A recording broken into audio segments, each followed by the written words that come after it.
Hey there, I'm Noah. Hey, I'm Tim. And this is our ongoing comic strip AP of Dogs in the Vineyard. We're featuring Clementine in the city of Elwood, part 2. All right. Shall I jump on the saddle and get going? Yeah, let's see if you make it out of this shack. All right.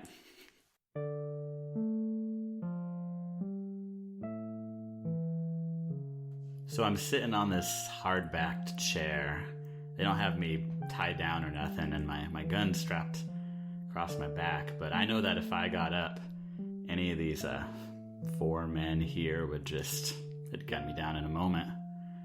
I eye that Sister Ambry who just told me she's shacking up with one of these men. I want to self-consciously grab at my braid, but I realize that any quick motions would not be much appreciated right now. I look to the window. It's a dusty, grimy window, but barely any of the light filters through. And I know somewhere out there's a posse of a few decent men from town. I don't know if they'd hear me scream. Probably hear a gunshot, but they might not come here fast enough. My name's Sister Clementine, and I'm a dog. Okay, so you're sat in this chair. It's the only chair, and it's in the middle of the room right now. Caldine's by the door. He's got that big scar across his neck, like somebody slit his throat at one point, and he's got a rifle drawn on you. On the other side of the room, there's Ambry sitting on the bed with a larger man with a mustache. He's got 2 pistols on him that you can see. And then there's the 2 wild twins, those yipping twins, and they're standing in opposite corners, leaning on the walls. Caldine, was it? That's right. You realize I did not just arrive here on my own volition, right? Well, what do you mean by that? I was sent by the town. A brother Burdell sent. Right when you say that, he spits on the ground. Right. I imagine the sentiment is a mutual. Goddamn brother Burdell gave me this, and he points to his scarred neck. I was sent here, really for 2 reasons. To gun down some bandits, as you can imagine, and to save certain sister. But realizing the situation here is not what was expected, there seems to be a misconception about why the good sister is here and not in the community. And perhaps when I return to the community, I can take a message back so that they know not to be looking for this sister. Yeah, wish you came one day later. We wouldn't even be here. We just waiting on Franklin, and then we're riding out of this place. Goddamn Burdell. We didn't want to be bandits. He kicked us out of the town. What are we supposed to do? Gotta survive the winter. Too bad you came, though. So what's at stake is, do I walk out of here? So I sort of set myself up as a messenger. Just relay to me the message that I will take back to the city of Elwood. I will happily do so. Relay a message? Now, why in the hell would I think that you would say anything positive about us? If I were a smart man, I'd shoot you right now. Because you wouldn't just be gunning down a woman, you'd be gunning down a dog, and you gun down me, there's going to be more dogs looking for you. Now, I know this scar on my neck makes me look like a goddamn criminal, but the real criminal's that brother Burdell. He kicked us out of town. He turned us into bandits. He's been riding my ass since I was 10 years old. Tried to hang me when I was 13. Goddamn boy. Now, I may not look it, but I ain't no murderer. And I sure as hell don't want to go against the men on the horizon. So here's what we're gonna do. You're gonna give me your gun, and we're all gonna ride out of here nice and peaceful. I was fidgeting in my seat earlier, and I stand slowly. I can hear my own knees creaking, and I'm aware that everyone's body weight shifts. People move as soon as I start to get up. But I know that if he's held off his shot this long, that I gotta force his hand. If he's not gonna gun me down right now, I sure as hell won't let him gun me down later on this day. I'm staring at him. I I'm standing now, and I try to quietly, solemnly push past him. I don't say a word. So as you stand up and you start to move your hands, the two twins start going, yip, yip, yip, yip. And Caldine's like, shut your mouths. And as you turn towards the door, you just hear a crack as the gunfire goes off. Shoots you in the knee. So my trusty revolver is out, but I turn my back to Caldine so that I can back slowly toward the door. I don't think that man's going to shoot me first, but I have my sights trained on whichever one of those damn twins who did something to my kneecap. A gun's leveled at them, and I'm just taking steps backward, ready to shoot.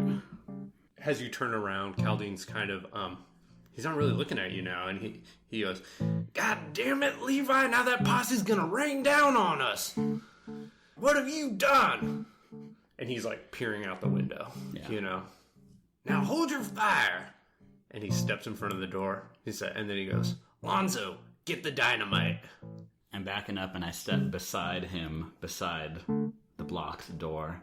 And I say, I can fire this trigger a lot faster than you can let off any dynamite, so consider how quickly I could shoot. Point my revolver at this Alonzo, and I say, is that going to be it? Am I just going to have to take down one person before you can blow up the whole lot of us? What good will that do? Keep in mind, I am a sure shot. And Caldine's peering out the window as you're turning on Alonzo there. Now look here, lady. The way I figure it, those three men riding at us right now, they think you're dead already. They heard a gunshot. Now, you can either help us get out of here or die here with us. So I'm up against Caldine, sweaty, dirty man, and leaning against these flimsy boards of this flop house.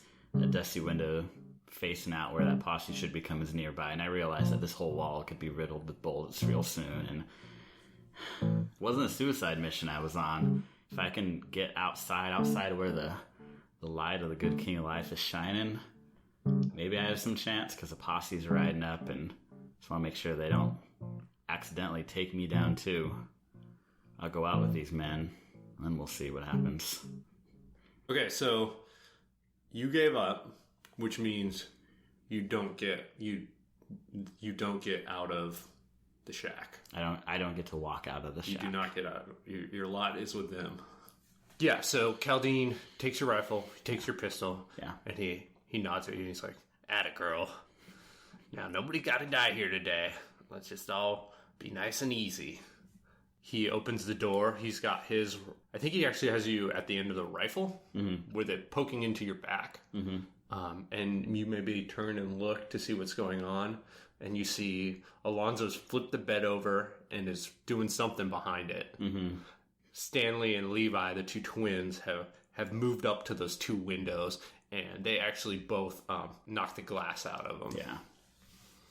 He pushes you out the door. I think right as you guys come out, the posse's only about halfway there, and they come within talking distance, and they stop, and they all have rifles drawn. They're ready to shoot. Okay. The only thing stopping them from riddling this place with bullets is the fact that you're standing there, and your knee is just throbbing. Yeah. You look down, and you see you definitely got shot in the leg. So what's at stake is, do I leave here today with my posse, these men from the city of Elwood? So Caldine, with the rifle to your back, goes, "Ain't nobody gotta die here today. You let us go, we'll let the little lady here go." No one has to die, and that's because if I start stepping forward right now, my men will not shoot you. Your men have no reason to shoot anyone else. No hostages. Just let me walk. What do you say, Caldine? Just one step at a time. I go on forward from here. As soon as you walk off, these fools are gonna kill me. Only way I'm living is if you're right here by me. He grabs the collar of your cloak, and so he's got his rifle in one hand and his hand on your collar. These men here will listen to me because, unlike yourself, they are believers, and I am a watchdog of the King of Life. I say that I step forward, and me and my posse will just ride on out of here, no shooting needed. You hear from inside that shack, just right behind you, you hear, and it's almost in stereo because the windows are on each side of you. You hear the yep, yep, yep, yep, yep, and then it kind of gets more excited and frantic. Yep, yep, yep, yep, yep, and then bam, just a crack of a gunshot, and the Caldine goes, "God damn it, boys, no!" And everything just goes to shit. Okay. You see one of your posse members just like kind of twitch sideways, like he got hit. Grab the gun from him. I'll whip around, try to grab it from him. He's distracted. I'm grabbing at the barrel. I'm struggling to just pull it straight out of his hands. You pull it out of his hands, and he lets you, and he takes your revolver and shoots you in the stomach. No way he can fire off my own revolver on me before I can get that rifle steadied. No way is he going to shoot me with my own gun. I point up his own rifle, pointing right at his temples. I'm alright ending this now. You know, he pulls your pistol, and yeah, if it was a movie, you know, it kind of steps back for a minute, and you only hear one gunfire, but you're holding the rifle right to his head, and yeah, you just see him slump and drop as you just blow his head off. I kind of picture it that, you know, the world goes kind of silent around you, and like, but there's bullets flying either way, and you see like holes being shot into this shack.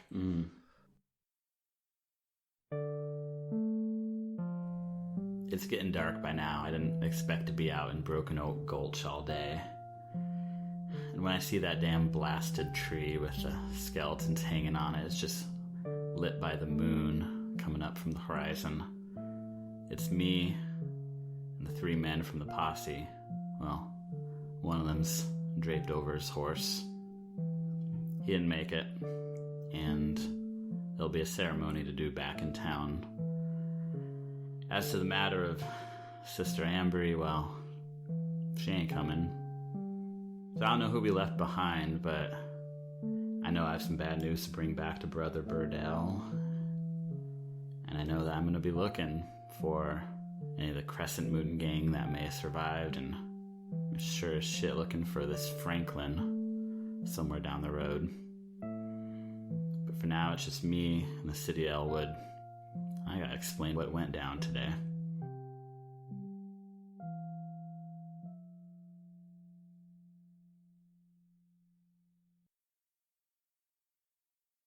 Clementine talks this loud. I say, and then I rush everything really quick. I pause and say, and... Hi, this is Jason from the Gauntlet Gaming Community. If you enjoyed this episode of Comic Strip AP, please consider supporting the Gauntlet on Patreon. Our page can be found at patreon.com/Gauntlet.